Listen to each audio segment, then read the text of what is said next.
Hello everybody and welcome back to the Pokemon X Randomizer Nuzlocke. In the last episode we traversed literally one cave, which was like the moment you enter, you can already see the exit, and that was the entire episode. It wasn't very productive. In this episode we're going to go to Route 9 first and foremost, which means, yes, another capture, and then Glittering Cave, which means, yes, another capture. So we're going to be able to capture quite a number of Pokemon today, and I think we're going to also fight some trainers, and this is going to be our encounter for Route number 9, and it is going to be a Dupe's Claws. Well, this is awkward now, isn't it? Sometimes you don't run into any Bob in the entire series, and then you run into 2 stages of its evolutionary line. Okay, so our encounter for this Route 9 is going to be a Dugong. Dugong indeed. I am not sure what to think about that, because we're getting a lot of water types. And I don't want to have a lot of water types. I want to have diversity. Granted, I did get a poison and dark type. And we do get another opportunity this episode to get another Pokemon. So it's all fine. But the main reason I'm not happy with getting Dugong, I'm gonna be honest with you, is because Dugong is actually like a better water type than Feraligatr. It really depends on the rest of your team, because Feraligatr is more of a physical water type, which is not like really a lot of room for physical water types generally. Dugong being a more like defensive Pokemon, obviously having a very high HP stat. Encore, you want me to throw another Great Ball? I'll throw another Great Ball. I'll gladly throw another Great Ball. I don't want to throw too many Great Balls because I do want to also catch something in Glittering Cave, which is not a frickin' water type, if at all possible. So please just stay. Thank you. I exactly know what this is going to be called, because in my first, I think it was Pokemon Black 2 Randomizer Nuzlocke, I had a Dugong and I called it Olaf. And I just came back from Disneyland Paris. So, definitely Olaf. And something I wanted to talk about, because as I'm recording this, it is the 12th of November, which means Frozen 2 has not quite yet been released. I think when this is getting uploaded, Frozen 2 has not been released yet either, because it's getting released on November 22nd, if I recall correctly. But I have been to Disneyland, and it's another water type. What with these water types?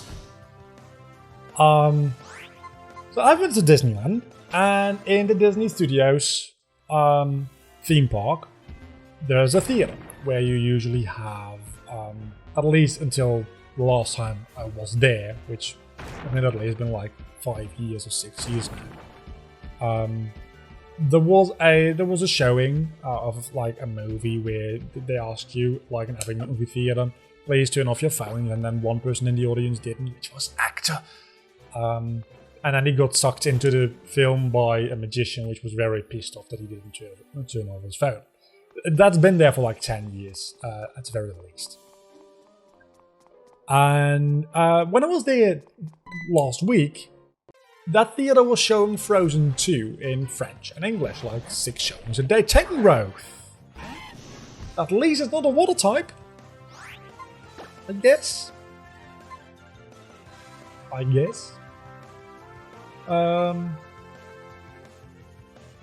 What do I do with this though? That's the question. I guess Berta.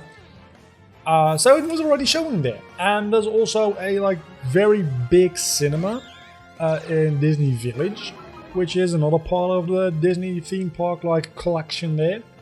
And that one didn't have showings for Frozen 2, but it started at they had like a very big poster, Frozen 2, November 20th, which is still 2 days before actual release date. I can understand that, but I was kind of like, I was surprised, right, to find out, and at the same time not, because it's Disneyland and it's a Disney film. And it's Frozen, one of the biggest Disney films ever to be made. Whether you like it or not, you can't deny the fact that not even counting merch, just like the amount of money it made at the box office was insane. So Frozen 2 having like its own theater run with like 6 showings a day in the Disney theme park makes a lot of sense. Yet I did not expect it until I saw it. I did not go and see it because I was only there for like 3 days and there was like a lot of things to do. I was very busy, especially the Saturday, obviously, because it's a weekend day and it's Disneyland. Of course it's going to be very busy. But yeah, Frozen 2 was playing their pre-release and I kind of wanted to go see it because I was there and it's not a theater you have to pay for because it's inside the park, which means you already paid an arm and a leg to get in there. I figured I'm not going to see it in actual theaters, right? Because I'm not going to pay for a ticket to Frozen 2 and then be surrounded by like a bunch of like 5 and 6-year-old girls.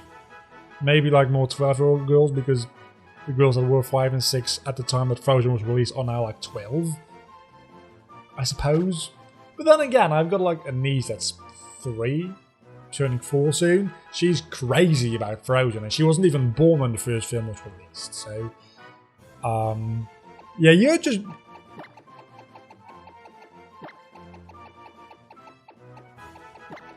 Your spaghetti. Somebody touch my spaghetti. But then again, if there's any place you're going to be surrounded by little kids in a theater, which you don't want. You don't want to share a theater with little kids, like, ever. It's Disneyland. So, probably wouldn't have been the ideal show. So I'm just going to wait for it to show up on Disney Plus and then watch it on demand. Because I do plan to watch... Oh my god, that's a... Are you kidding me? Tyranitar. That was one of the options. And I got a Tangrowth. At least I didn't get a Tingle. Oh my god, that does nothing. Because you're a rock type and your special defense increases. That makes so much sense. I'm gonna run away from this. I'm not gonna bother facing the Tyranitar. I did very much like Frozen 1. I think it's an overhyped film, and I think I'm very happy I didn't run into a circle. I think the fact that it's so popular kind of like gives it what I like to call Undertale syndrome, which just means that a lot of people, the community around it, and the community around it in this case being 6-year-old girls, is so annoying that people get turned off to the actual Hariyama. Not to the actual Hariyama. To the actual product itself that happens with Undertale, because the community was so vocal and so, frankly, annoying that a lot of people didn't end up playing Undertale, even though it's a fantastic game. And the same kind of happened with Frozen, because it's so popular and the main demographic for Frozen is, let's face it, rather annoying to like the average person. People say it's a bad film. It's not. It's a good film. It's a very, very good film. What am I supposed to do here?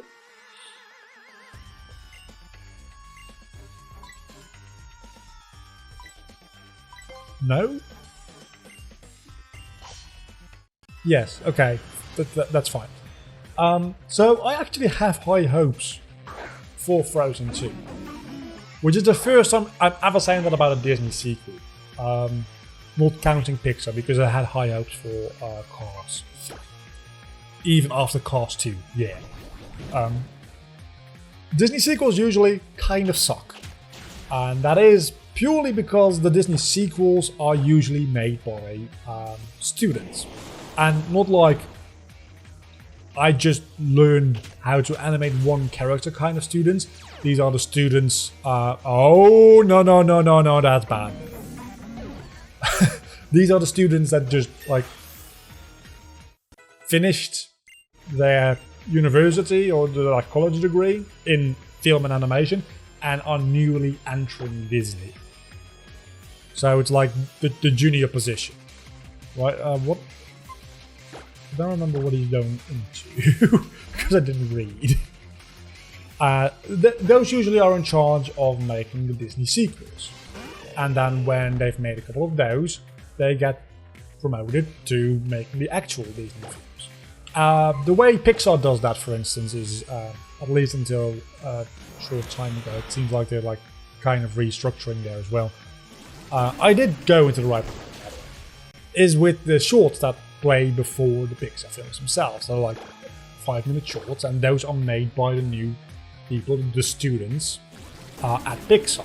And then when they've done a couple of those and they've proven, look, we can do this, we are passionate, we are good at what we do, and we have learned a lot through these shorts, they can actually start working on the major motion pictures they produce. Which is, the shorts actually don't suck, but because that is only 5 minutes, and they get a shit ton of time and resources to actually produce those. The same time and resources is allocated to producing an entire sequel film, which goes straight to DVD, usually. I can actually just restore Bob, calm down. But I probably shouldn't. Let's switch into Frank, because Bob is getting overleveled as well. That is why Disney sequels usually kind of suck. And I don't exactly know if that's what they're doing in Frozen 2, but I very much doubt it, because Frozen is way too valuable to do that with. So I'm assuming that Frozen 2 is being made by a, like, 18 Disney team. Does that make sense? Probably doesn't. I don't care. So I do have high hopes for Frozen 2, even though it seems like it's nothing like the original. And that is the issue with a lot of these Disney sequels. They're either too close to the original, or they're too far away from it. And that's a very difficult balance to do, obviously, because you don't want to make the same film, but you do still want to make it feel similar. It's still in the same room, right? So, all things considered, it's not an easy task to come up with a sequel that really fits. But this feels like... I don't know. This is probably... I've not seen the film yet. It could be the trailers are very misleading. Or I misinterpret the trailers. Very possible. They're not. Garbdor. Let's go into Gerald after all. It kind of feels what I imagine a lot of people don't like about Avatar: The Legend of Korra, being way different from The Last Airbender. I kind of feel like the same thing will apply to Frozen and Frozen 2. Frozen 2 seems like a little bit of old demographic than the original Frozen, perhaps? Maybe not. Maybe I'm entirely wrong about that. But the original demographic, even though like I like the film, and a lot of people like my age and gender like the film, which is to say adolescent males, that's totally fine. The main demographic for the film definitely was like 5 to 10 year old girls. And I feel like the main demographic for this sequel is more like 10 to 12 year old, like gender neutral. Doesn't seem like as much of a girl kind of film. It doesn't seem as focused on the princess part, from what I've seen in the trailers. Again, I'm going to wait until it's not in cinemas anymore and it shows up on Disney Plus. Then I'm going to watch it on Disney Plus, and then I'll probably talk about it some more. Oh my god, you have a Meloetta! I appreciate that. Also, Frank, you're definitely not saying it. What am I going into there? There's not a good matchup for me. Nobody's attacking Gerald with or Frank with a water type move, so I can switch into Gerald.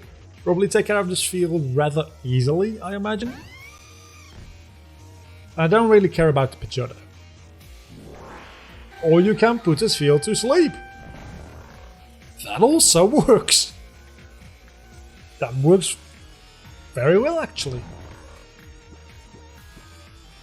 I didn't even think about what Serena actually could like be useful for. I'm sorry about the double battles, by the way. I have decreased the resolution for this recording session, the rendering resolution for the game. And it still looks good enough. I went from 3 times native to 2 times native. And that seemed to fix a lot of the frame rate issues, but these double battles, there's just too many models which are way too detailed on the screen at any given time. And it's just... If this was a PC game and optimized for PC hardware, this would not be an issue. But it's a 3DS emulator, and that just means that it's getting overwhelmed with the amount of detail that's displayed on screen, and there's just nothing I can do, really. Not that I know of. If anybody knows a way to fix the frame rate issues in double battles or horde battles, please do tell me. It'll probably be a number of episodes before I can actually implement that fix, because obviously I am trying to build up my bulk recording again, because that's just gone. But I would gladly implement it, even for a eventual next Gen 6 or maybe even Gen 7 playthrough. Though if I do a Gen 7 playthrough and if it's not randomized, which I very much doubt, I think it probably would be randomized if that's possible. But if it's not randomized, I'm definitely doing that on my 3DS capture cards and not an emulator.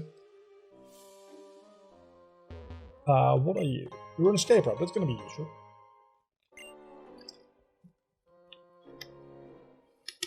But I do want to do Omega Ruby Alpha Sapphire. Potentially randomize as well, at some point, if possible.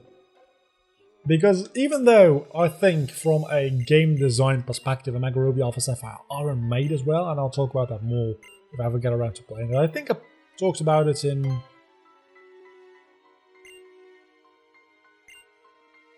Are the fossils randomized? You know what? I don't care. Because I want to draw a fossil anyway. I don't like auroras. I do like what's its face? I don't know what its name is.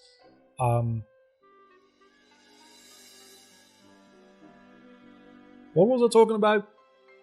I don't remember what I was talking about.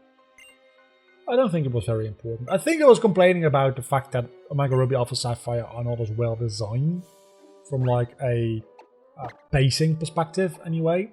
Because honestly, the original, and I'm going to talk about it anyway right now, the original... Could you fucking not? Thank you. Could you not? The original Gen 3 games, the region is laid out in such a way that you naturally go where you need to go if you just keep following the path. More or less. That just gets destroyed by the fast travel options in the remakes. The story lets you fast travel with your rival at certain important points, and that just... it removes how well designed the region is, and it also removes a bit of exploration because of it. There's certain routes which you usually would walk, going from one place to a previous place, which you don't have to use anymore.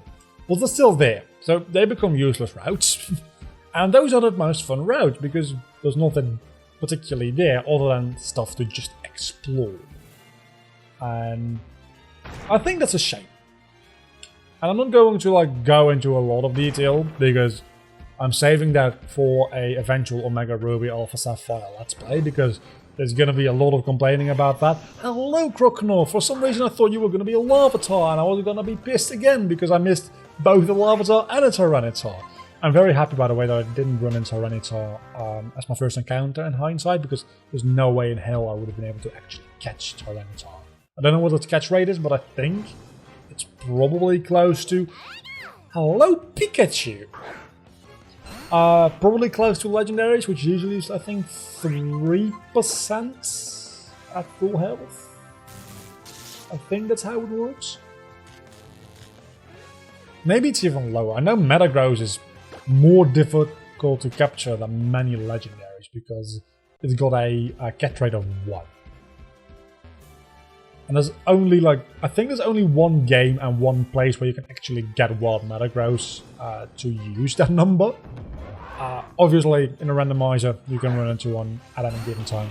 But I think in Pokemon Black 2, in the place where you find Kyurem, usually in Pokemon Black 1, does that make any sense? You can actually find wild Metagross. Very rarely, but you can. Or is that in Pokemon Black 1? Black and White, both, by the way. I don't remember. What I do remember, though, is that we just got a Jaw Fossil, which is either going to be a randomized Pokemon, or it's going to be a, well, just a good Pokemon. And I get an Aerodactylite, which I can't use until I get an Aerodactyl, which, statistically speaking, I won't. I guess this is my encounter for... I can try to get an Old Ember. And that would be my encounter for this time. But I don't know if they're going to be randomized either way. I'm going to assume that they are not randomized though. We'll figure out any moment.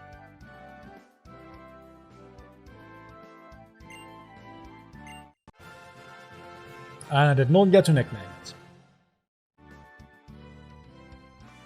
Unless it turns out to be something else either way. I mean, it wouldn't surprise me to find like a Latios in the box. My controller needs... yeah, no, I didn't get to... What's up with my controller? We do have a nice backup team here, though. I swear. Do nothing. This is my controller. It's haunted. Or just broken. Most likely the second. It's probably just broken. Which is a shame, because I don't feel like buying a new controller.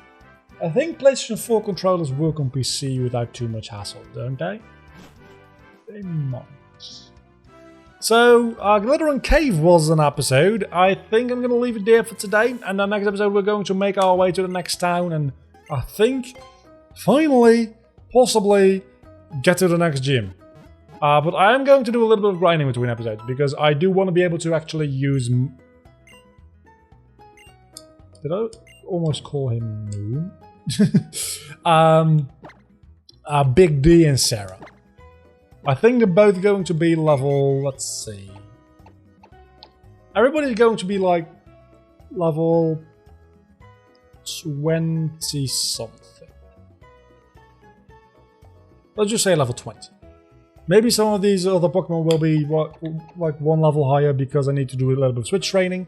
I don't want to go too high, but at the moment these aren't too useful. So Big D is going to turn into a Nidoking, and Sarah doesn't evolve, just get more stats. Until the next time, don't forget to leave a like and subscribe to my channel if you have indeed enjoyed this video. There's been a light in the corner of my face cam